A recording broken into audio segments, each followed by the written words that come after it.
Hey, keep an eye out for the golden star later in the video. Spot it, then comment the timestamp and you'll get a shout out in the next video. Hello and welcome back to another episode. We've got a couple of questions here, and without further ado, we're just going to dive right in. So yeah, let's get into it. The first one is, what's one story you've been following lately that you think doesn't get enough attention?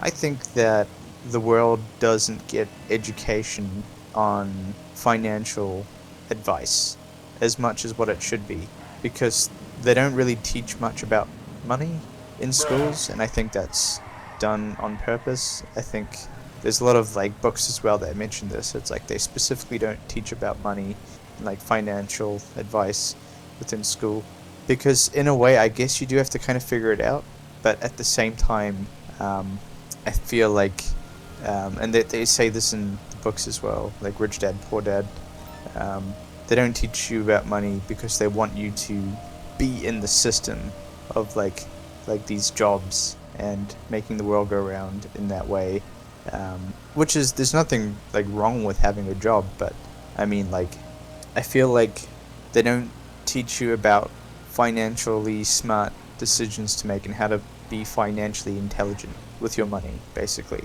That's where I think they really lack, because I came out of school and I was like, I learned nothing about that, I came out of school and I was like, what the heck do I do now? What the heck am I supposed to do? I'm just here and I just gotta figure it out.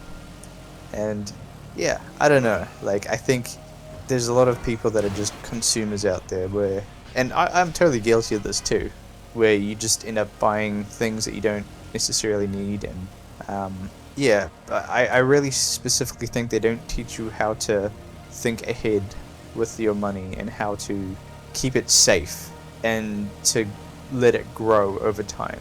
There were no courses on the stock market kind of thing. There were no courses on making money digitally. There we go, got there. And I get it. It's because the world was changing and going through a certain kind of era, and certain jobs didn't even exist yet when I was in school. So how could they have known, right? But I don't know. I think in terms of the financial intelligence, there definitely should be some kind of class that you can take with keeping your money safe and learning how to grow your money over time, through stock investments and that kind of thing, because that's been really life-changing. But yeah, I don't know. I just wish someone told me about it sooner, and I wish it was a little bit more obvious. Don't spend your money on silly things.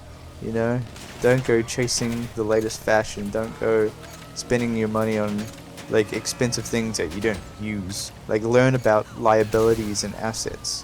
I think that's a really important thing that they didn't teach me throughout school. I really wish I knew about assets and liabilities and what that means, what that really means. And again, they speak about this in the book Rich Dad Poor Dad, knowing the difference between something that puts money in your pocket and something that requires money and takes money away from you. So obviously an asset is something that puts money in your pocket. A liability takes money out of your pocket. In the basic terms, that's basically what it comes down to. And it's such a simple thing, right? But you don't always realize certain things in life, there's so many liabilities in life that if you have too many of them, it really holds you back. Financially, it can really do some financial damage to your future. For example, batteries, right? If I buy something that requires to have batteries, that technically could be a liability, right? Because eventually the battery's going to run out of battery and you're going to have to buy new ones. So you could invest in, say, rechargeable batteries. That's going to save you money. It's going to keep money in your pocket. Not saying that rechargeable batteries are an asset. I don't necessarily think that, but I just, batteries in general, I think, are a liability. Of course, I've got batteries. I don't even have rechargeable batteries, which I'm probably going to end up getting pretty soon. But besides the point, little things like that, like if you don't even realize like how many remotes that you have in your house that require batteries, and you're not thinking financially like, oh, I should have a certain amount of money saved up so I can buy batteries. It's like, no, it just dies, and then you have like this immediate problem where it's like, oh, I need batteries for this thing. But a lot of people, I don't think, are necessarily aware of all these little liabilities that can be within your home. And it's extremely important about like knowing what's going to take a lot of your money away from you. You know, the more things that you have in your life that take money away from you, for example, like subscriptions. Like if you have too many subscriptions, it's easy to forget. And I know there's lots of ads, and this isn't an ad or whatever. Like I will never have ads. But yeah, I don't know, man. I just wish that people would teach this stuff in school, but you know, you have to learn it for yourself, I guess, throughout life. It's one of those things we learn later on in life. But just being able to learn and understand that, I think, goes a little bit deeper than what people realize. Because it's such a basic term. It's like, oh yeah, it's pretty easy to identify what's what. But I mean, have a think about like what you have in your house that could be a liability, and then sometimes you write it down, or you have a collection of things. You're like, wow, it's actually way more than I thought.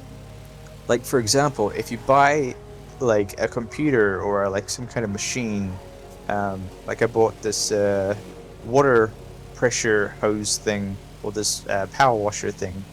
Um, Technically that is an asset because that can make me money, but it also has its expenses as well, because you have to maintain the wear and tear. Um, but there are little things that have a part to play, where things become they degrade over time, and you have to replace certain things, which costs money and takes money out of your pocket. I think there's so many things that we just forget about that need maintenance, because we don't buy something and think about like, oh, how much is this going to cost to maintain on like a yearly basis, or like, you know, that kind of thing. But I really do think that stuff really adds up, and I don't think people always think about that kind of thing when purchasing something. Yeah, I don't know. I do find it quite interesting, that kind of thing, and that's a topic I think should be, you know, a little bit more well known and discussed just amongst people in general. It's like obviously not the most exciting thing to talk about, but I think people really should and do need to be aware of that kind of stuff, because yeah, it really does make a difference, especially long term. Let's see what else we got. In your view, what's the biggest geopolitical risk right now, e.g., war, supply chain, climate, whatever? I guess for that one, I would have to say war. Just currently, just because there's a lot of things going on. I do have my finger on the pulse of like what's going on around the world with this particular topic. You know, just because I have stocks, and it's important for me to know this information because it can determine whether I make or lose money, right? So war affects companies, and it's important to know if those companies are about to be affected, basically. So that's why I like listen to like the news and like war reports and that kind of stuff. And to that, I would have to say I think we're actually definitely a lot closer to World War III than I think what the world realizes. There's definitely a lot of things going on. Like I know there's these new jet planes and drones flying into Poland, and Russia's basically trying to bait out like a confrontation between multiple different like countries at the moment, because you know it just wants to make things worse for everyone, really, including themselves, for some reason. But it is what it is. So yeah, I don't know. I think we might be closer to World War III because it only takes one ally to be like, hey, look, we have a treaty between each other and we have an alliance. So if we get invaded, then you're almost required to help out, basically. And if both sides of the war have that, then boom, I mean, it kind of works like a cascade effect of like, everyone just asking for help to try and win this war kind of thing, and then all of a sudden we're all involved, and then boom, you've got World War III, right?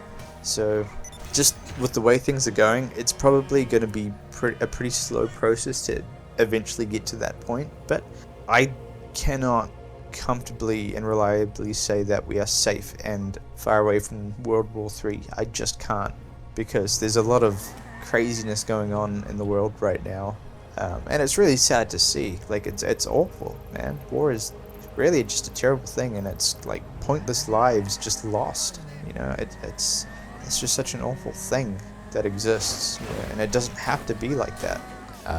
So yeah, I don't know. It's such a waste of life, and I just hate it. Not a fan. I don't know anyone who is, to be honest. But yeah, that's my 2 cents in that one. Let's see, what else we got? How do you see AI, especially generative AI, reshaping media, journalism, or news conscription over the next 5 years? That's a pretty interesting one, because it becomes very complicated when we are unclear if something is actually true or not. Like, if AI gets to the point where it becomes so hard to know if it's true or fake, that can cause a lot of issues, I think, and it already has, I assume. But for example, I don't know if you've seen some of those videos going around on like TikTok and like the internet and stuff, where it's like this animal would come and jump on this trampoline and start bouncing on the trampoline. I think it fooled a lot of people, because a lot of people were like, oh, that's really nice, and then they started making more videos, and it was like, this deer, like a family of deer, would end up just like hopping onto this trampoline and jumping up, and it was just, okay, that's definitely not real, kind of thing. And it just kept getting more extreme, and like, yeah, it was interesting, because I think it fooled a lot of people at first. Because the first one that came out, it does look very real, to be honest, and there was nothing strange about it apart from like a bunny hopping on a trampoline kind of thing. So yeah, I don't know, man. Like, if it gets to a point where we can't know if something is real or not through video, then that can cause a lot of problems, I think it can, like, people can create incorrect information, which I think can really be damaging and quite a negative impact, I guess, on certain things. I can't think of anything specific at the moment, but I mean, if we get fooled by AI like video, then I don't know, then we can convince people of all kinds of things, and I just know people will be taking advantage of that, just because it's the world, like, everyone's doing everything all at the same time, good, bad, like, just it's happening, just on such a massive scale at all times, so yeah, you better believe that someone's going to be trying to use that for their own personal gain, to have like a very negative impact on the world for their own personal gain. So yeah, I think that's a very complicated situation, and I think there does need to be something in place. I don't have the answers on how to fix that problem, I really don't, but I do know that it is going to cause issues, and it is what it is, but we do need to be prepared for that, I think. Let's see. This is an interesting one. So this one is says, what shifts are you seeing in how people consume news and information? Yeah, I think that's a very, very interesting question, because a lot of people receive their information and their news of like what's going on in multiple different ways now. Like, it's all over the place. You can watch the news on TV. You can watch YouTube. Some people dedicate specific channels, like even the news have their own YouTube channel, and they'll post like what's going on there. And you can go on Facebook or Instagram and see certain things happening, or like get images of like this crazy thing that happened or whatever, right? So it's kind of interesting, and the way that I tend to do it is I go through lots of different sources of information. And normally, if it's true, it seems to pop up on lots of different platforms, and people are saying the same thing about it. So, for example, if I go on YouTube, there'll be a bunch of different channels like talking about this one particular topic, and it seems to be a very hot topic. It's not just one person saying, "Oh, this is happening." It's like multiple different people that don't know each other or have any contact with each other reporting on the same thing. So that's one thing. And then the other thing is obviously the news, the media, the TV, 7 o'clock news or whatever. That's another source. However, that's only one like company working to provide information through the news channel, basically. So I'm less likely to trust that, but it is definitely a source of information. However, there are chances that there are biased opinions occasionally with some. No, not every news channel, but some news channels have like a biased thing, and they have a certain opinion on while telling the story. They'll kind of almost tell you how to feel about it, and I don't really like that. Sometimes it's like I want to have the raw information and I want to digest it and feel the way that I feel about it based on just the raw truth. I don't want someone to tell me how to feel about it, kind of thing. But yeah, I mean, you can always check out articles as well. So you just go into Google, search like daily news, and you can check out different websites and different articles. And what you'll notice is like when you go through these different platforms, you'll see the same information coming up on multiple different platforms from different people all saying the same kind of thing. That's kind of it's not perfect, but that does leave a lot of the skepticism, keeps a lot of the skepticism away, because it's more of a higher percentage of a chance that it's going to be the correct information because you're going through multiple different types of platforms. That's if you really want to do like a deep dive of like research and but yeah, and also going to the source. Say if you really want to deep dive, you can search up that particular company or whatever and like try find out more specific answers or whatever, but that's a whole other level of it.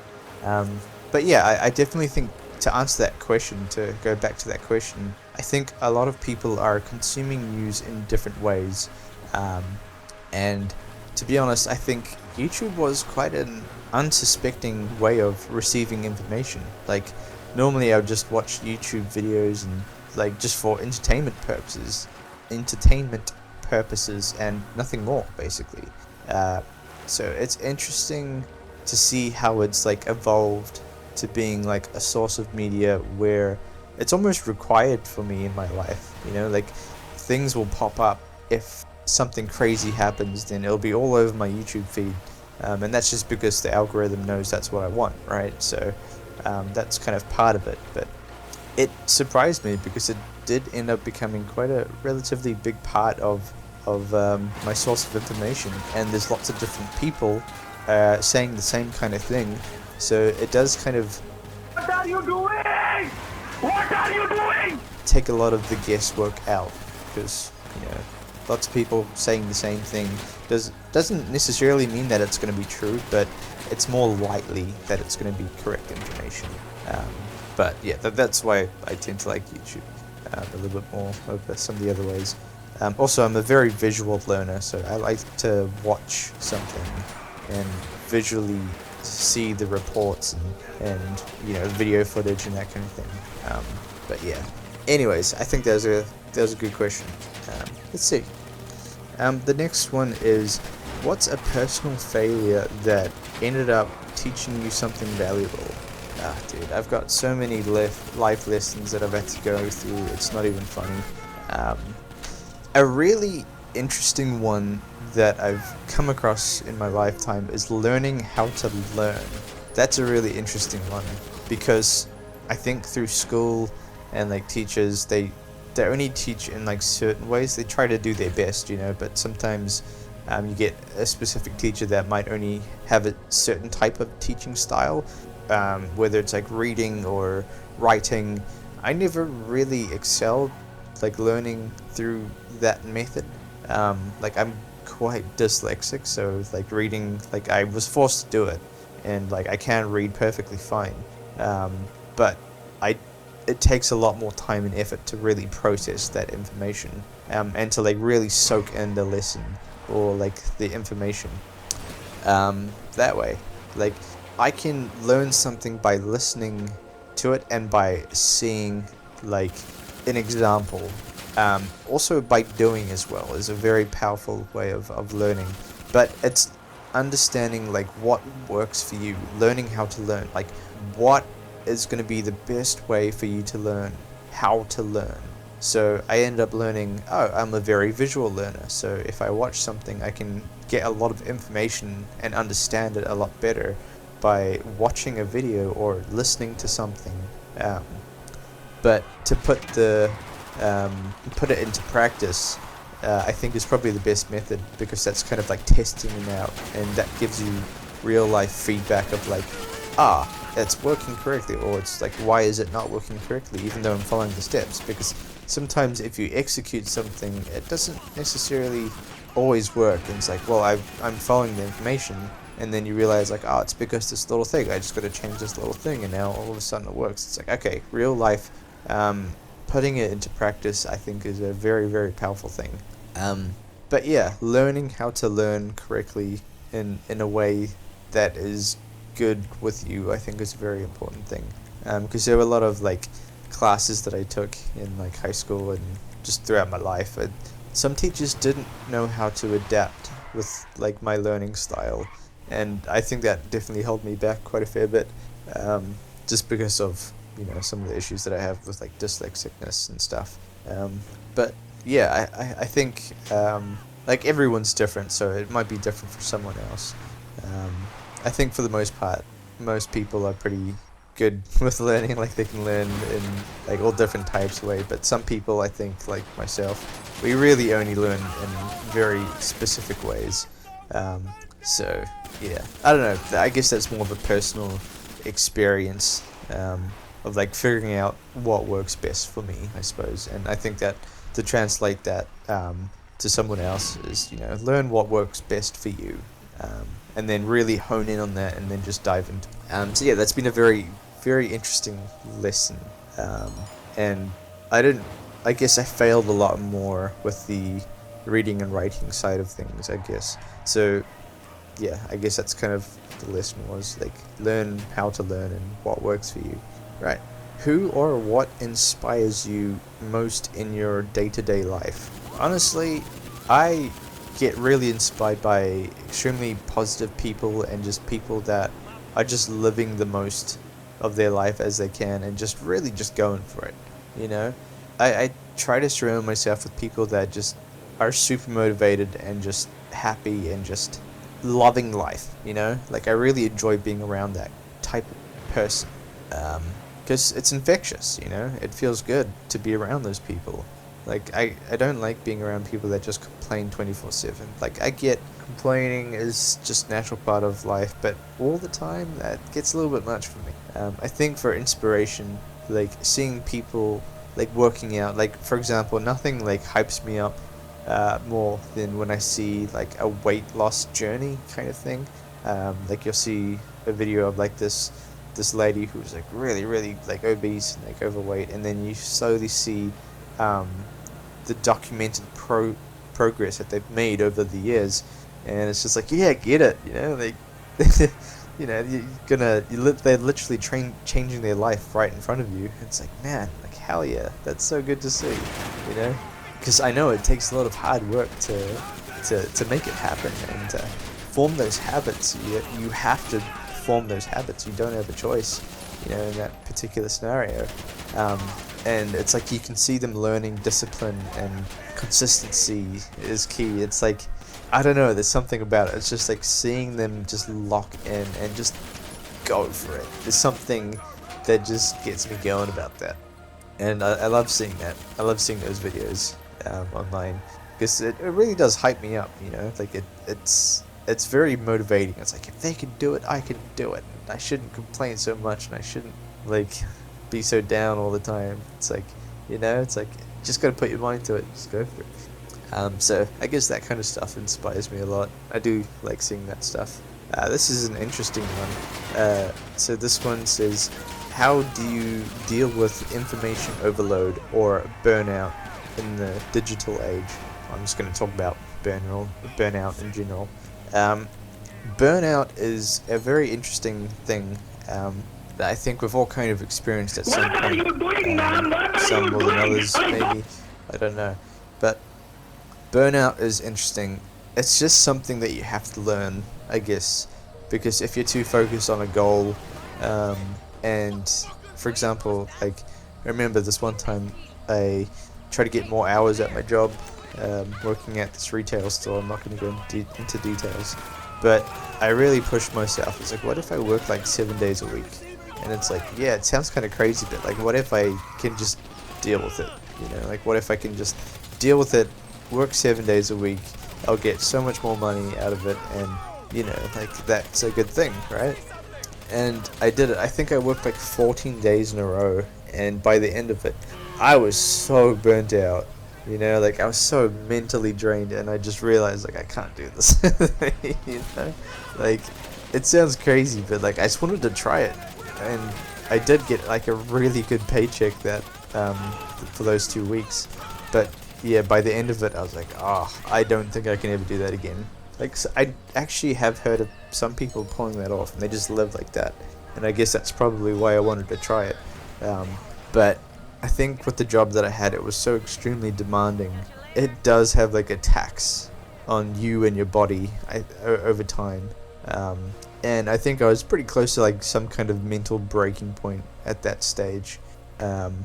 Just because you're just constantly just like, yeah, you've got lunch breaks and stuff where you can kind of take some time to yourself, but for the most part, you're just always just performing, just constantly, and just doing what you need to do, and taking care of work, and making sure you're up to date, and keeping up schedules and stuff, and, you know, talking to the suppliers, and like, just for forever, and it just feels like it's forever, you know. And like, I don't know why I didn't see that coming, but it was a little bit of a surprise. I was like, man, I am just so drained. I'm just so mentally drained. I can't keep this up. I don't know how some people do it, I guess.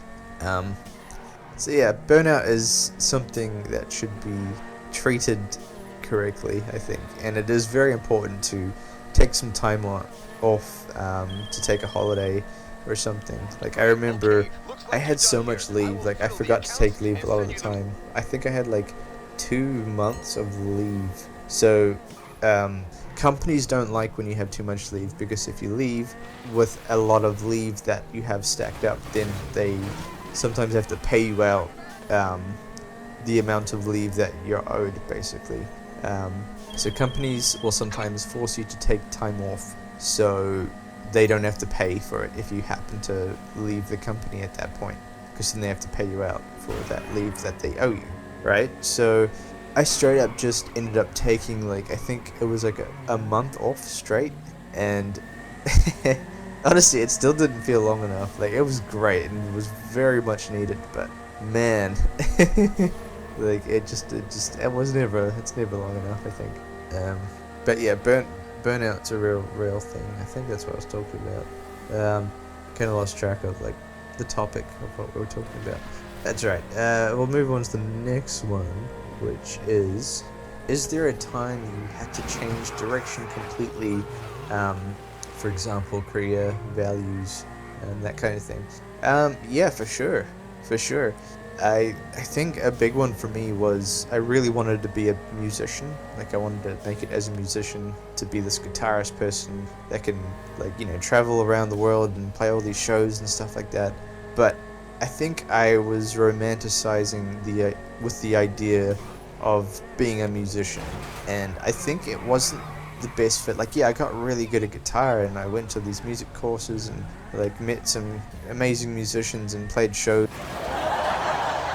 I will send you to Jesus. all around the place, and that kind of thing, and it was great. But at the end of the day, I think I realized it wasn't what I wanted to do, because that's not the type of person that I was, and it almost felt like I was forcing this thing into my life that I didn't really want to do at the end of the day. Like, don't get me wrong, I love playing music and I love making music, and I don't really do it anymore, which is kind of the perspective change. But at the time, it's like, no, this is the thing that I have to end up being.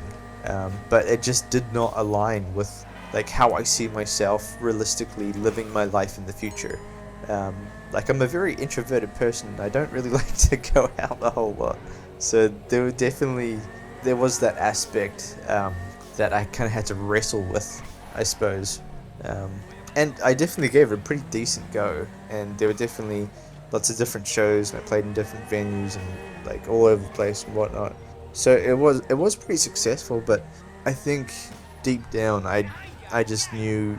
Eventually I figured it out. I was like, this isn't what I want out of life, this is not where I want to go. And also I would think about things like, this isn't something that I can do at the age of 70, and I don't think I'd want to do this at the age of 70, So I guess what I was figuring out was, can my body keep up with this for pretty much like the rest of my life? Is this going to be a realistic thing that I can do consistently? And I couldn't say yes, it was, and that's why I ended up changing my whole thought process and basically like my whole strategy to life. It turns out I'm pretty interested in like financial stuff and like making good use of your money. Like, I'm really good at that kind of stuff, and I'm very obsessed with the stock market. But I would have never discovered that if I didn't have that pivotal moment, where like I just had pretty much like this tunnel vision of like, this is what I want. Like, I need to be a musician, I need to make it big, kind of thing. And even if I don't, like, at least it was pretty fun. But I found myself being very pushed in the direction of like, okay, we're doing this music course, they've got a couple of gigs lined up or whatever, let's make this happen. And like, you're always just in front of people and there's lights and like the sound as well. Like, honestly, I was probably gonna go deaf way earlier than what I was hoping for, like like in life, with the amount of loud music as well. Like, I don't think my body appreciated it. I still love music. I still play a little bit of guitar. I play drums a lot, but it's not something that I'm gonna pursue in terms of like a career anymore. Like, yeah, sure, I'll jam with some people, and if it ever comes up again, I'll get on stage and perform something or just mess around, but it's not going to be like a career thing, I'm not interested in that anymore. So I guess that was a really, really important thing to acknowledge, and it was a bit of a hard pill to swallow as well, because it's like, but this is the thing that I love, but it wasn't the thing that I loved. It was something that I enjoyed, but it's not the thing that I wanted the most out of life. So yeah, I don't know. I think that was a very, very hard pill to swallow for me, and it took a lot of like sitting down and just analyzing like who I am as a person and like what I want out of life, kind of thing. And I think I prefer stability over like craziness and chaos. Nothing wrong with it though. Like, no judgment to musicians. Like, I get it, man. I get it. It's a lot of fun, and it's like the biggest rush you'll ever feel, like getting up onto a stage and there's just like a group of people just looking like literally up to you in the literal form of that sentence. And yeah, it's the first time you do it, it's a hell of a rush. You do get used to it eventually. I mean, I guess there were still times where I just would say like, I don't know if I can get used to this, because it's just, it feels crazy, like it's like you're there to perform, and if you suck, people are gonna really make you feel that. But I mean, we were mostly pretty good. We never really had any like crazy, like we definitely had like one or two bombs, but it wasn't too crazy. But yeah, anyway, let's see, what else do we have? This is a really good one, and I think people should ask themselves this question a bit more often. So this one says, what's a question you should ask yourself regularly to stay grounded? That's a fantastic question, because it helps to understand like what you want out of life. It helps you open certain things that you don't always get to think about. So basically, to come to a little bit more of a specific type of question, something I would ask myself a lot is like, what do I want out of life? What do I want out of life? It sounds like a pretty innocent and simple question to ask, but it really goes quite deep. Like, if you really sit down and kind of like hashed out, like for me, I would do these video logs and I'd basically talk about things that I was interested in and like how I would like to live my life in the future, that kind of thing. It kind of allows you to understand what you really want out of life. And sometimes the things that you do in life don't always align with that question, and like the things that you actually do genuinely enjoy out of life. Again, so that kind of relates to the music thing. Like, I liked it, but I wasn't like, it's not the thing that I wanted. So yeah, I think understanding who you are as a person and what you want out of life is a really an extremely important question to ask yourself, and you got to be real about it. And that's sometimes difficult because it's like, are people just convincing me that this is what I should do, or is this something that I actually genuinely really want out of life? I think there's a lot of people out there that don't get to know themselves enough to be able to answer that question, because there's a lot of people that actually don't know how to answer that question. It's like, what do you want out of life? Oh, I don't know. Never really thought about it. It's such an extremely important question to be able to answer, because that way you really get to know like who you are as a person and what you want.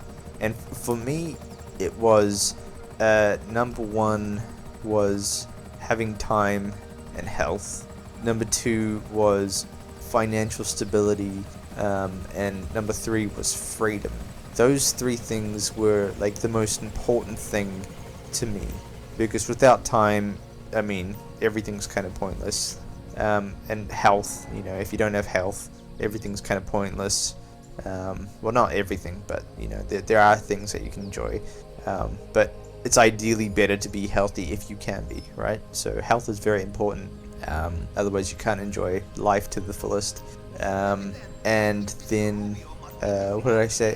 And freedom. Like, I don't want to feel like I'm living in a cage. I don't want to feel like I don't have options. I don't want to feel like I'm stuck in something that I don't want to be stuck in, you know? Freedom was a really important thing for me. And I learned this just over time of like doing these video logs and really like getting to know who I am and like what I like and what I dislike. Also just going through like really hard situations. Sometimes I would have to do these video logs because I was just trying to figure out how I felt about it, you know, like what side do I end up leaning more towards, you know? Like, I'm definitely have become extremely very much in tune with like who I am as a person, and I know what I want out of life, and I know what I like and what I don't like, because that's pretty much all I do nowadays.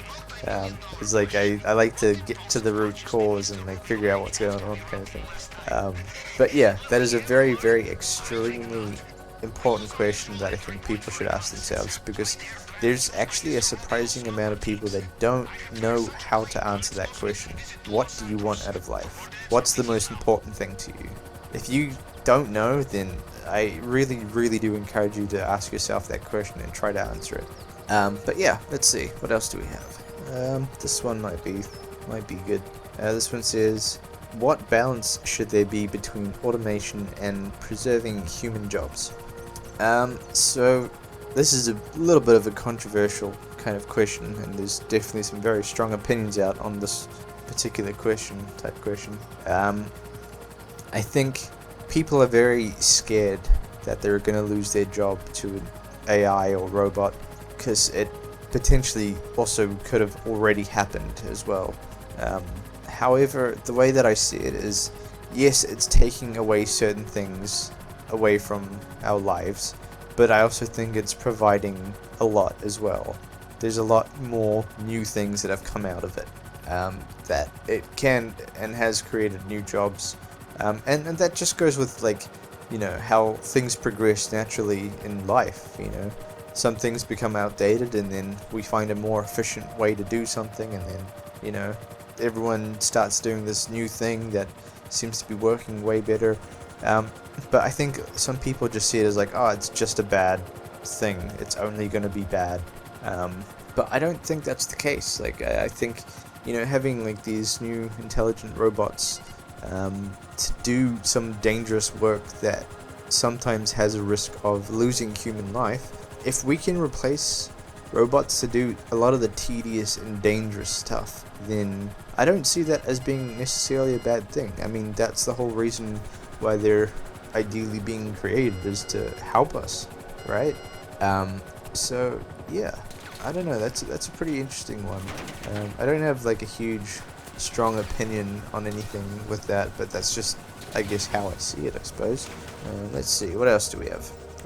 What responsibility do creators like podcasters, writers, influencers have in shaping the public discourse? I think they have a bigger influence than what they actually realize. I think a lot of the time, especially these really, really well-known people, because they can literally change the course of humanity in some cases if they're big enough. Like, I've heard of some podcasters bringing these scientists and like well-studied academics like into their podcast, and they'll talk about a certain topic, and then because they talk about this topic, and this person's like an expert in this particular topic, this information is now realized among a pretty substantially large amount of people, and sometimes that information can be really, really life-changing for someone, but now it's upscaled to not just like a few people knowing about it, it's upscaled to the point where like, oh, a lot of the world knows about this because they've listened to this podcast thing.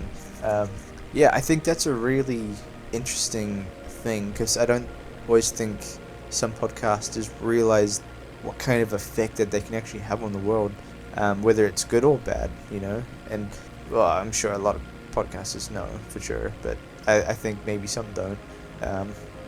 But yeah, it can be really beneficial, and there also can be some negative things, say if you give out some bad information and they like swear by it, like, oh yeah, this is the way, this is the best thing to do, and then a lot of people try it out and it doesn't work. It can be a little bit damaging in certain ways, I'm sure. So yeah, I don't know, I think having such a pedestal of speech that kind of goes across such a large audience can be an extremely powerful thing. Like, for example, if someone was to accidentally promote a thing, so for example, like it's like a new supplement that really has helped them out, and they speak really highly of it. They might not even realize it, they're just talking about their experience and their life and whatnot, but a lot of consumers will track that product down and be like, oh, it worked for him, it must work for me, which isn't always necessarily the case. And it's so easy to say like, oh, I love this thing, and then a lot of people try it out and it just doesn't work. It works for some, it doesn't work for others, kind of thing. So yeah, I mean, I think some people might not be aware. I assume a lot of podcasters are aware of this, like probably most people, but I think there might be some people that, especially some newcomers to the whole podcast scene, might be unfamiliar of how their words can affect the people that listen to their stuff. So yeah, it's a pretty interesting question, that one. And the question was like, what responsibilities do influencers have? I think it's important to stay positive and to give out information that's helpful. That's I think a good way to go. And if you don't know things, that's fine. Just be happy and just spread happiness. I think that alone in itself can be really, really effective, I think, and just brighten someone's day up like pretty easily. It wouldn't take much, Let's see.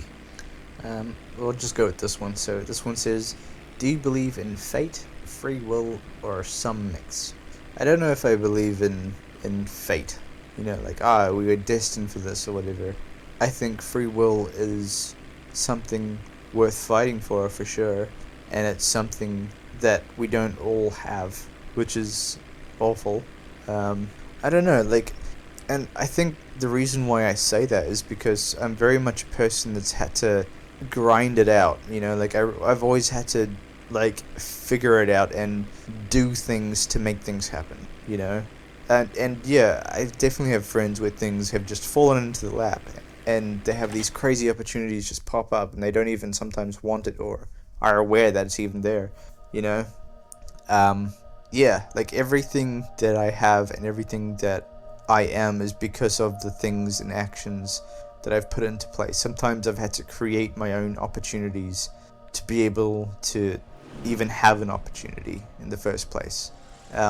So yeah, I think I'm definitely the type of person that is like, you get what you put into it kind of thing. I understand some people believe in like fate and like, oh, you know, if I just think positively about this, this will happen, which does, I think, have some kind of effect, and there's some explanation for that. I don't really have a good explanation for that, but I think it does hold some kind of value in that. But for the most part, I believe in putting in time and effort and thinking smartly, having a strategy, and being consistent and disciplined with it.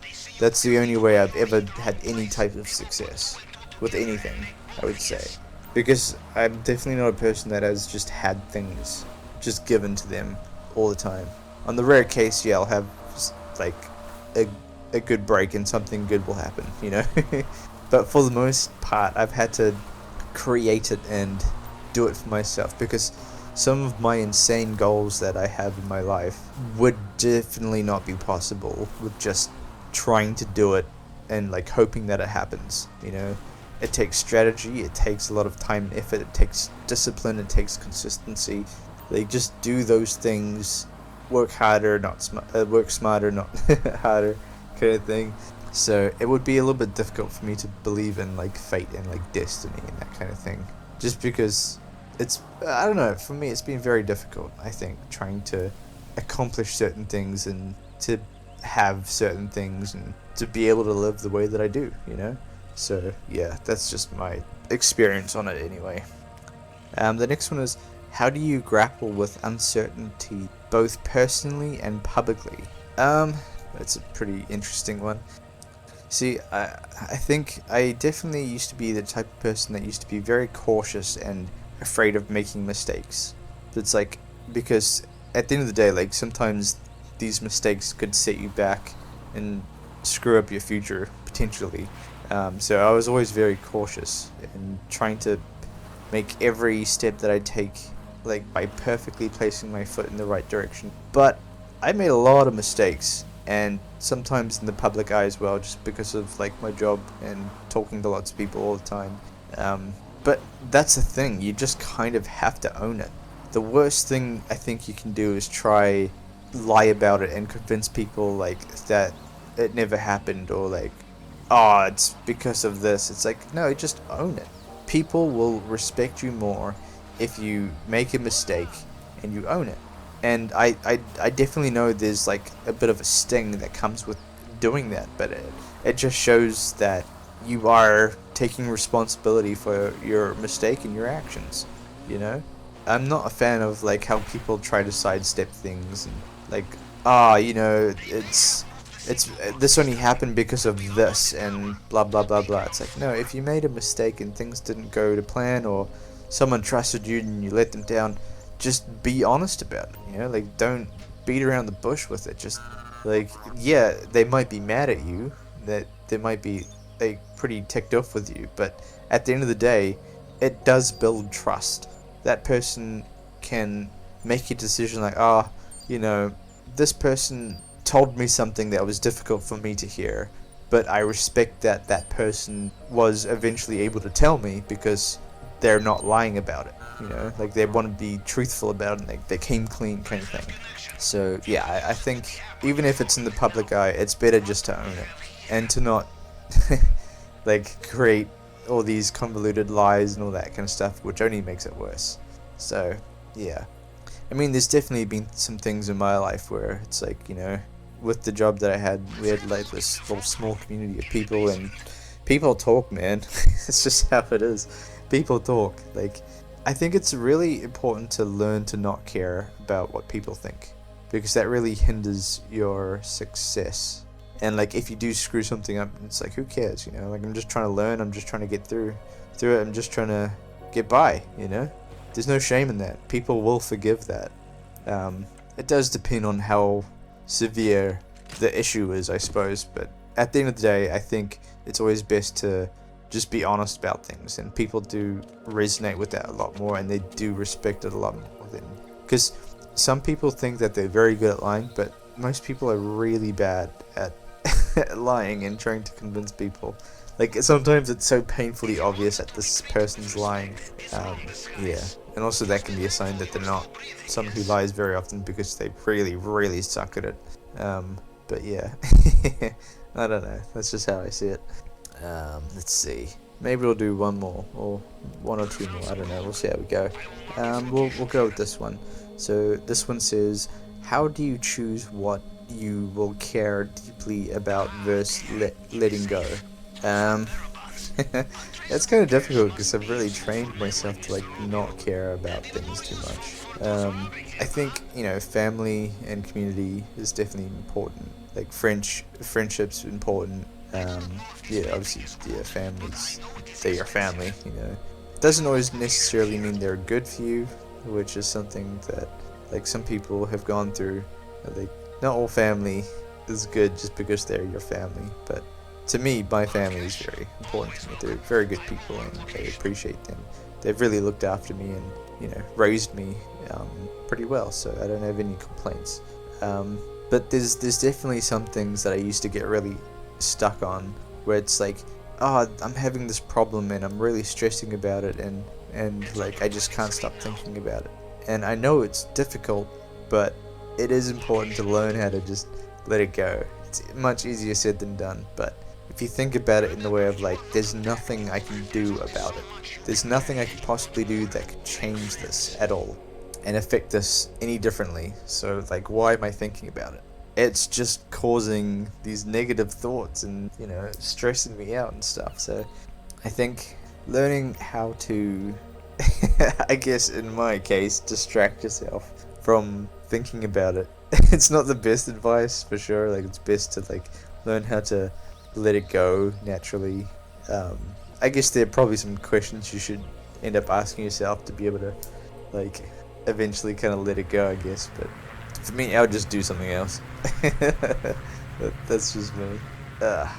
Alright, I think we've come to the end of that one. So yeah, I guess, yeah, if you've made it this far, I just want to let you know, I really appreciate you. I hope you're having a good day, and hopefully I could make your day just a little bit better. Yeah, so I will see you, hopefully, in the next one. Cheers.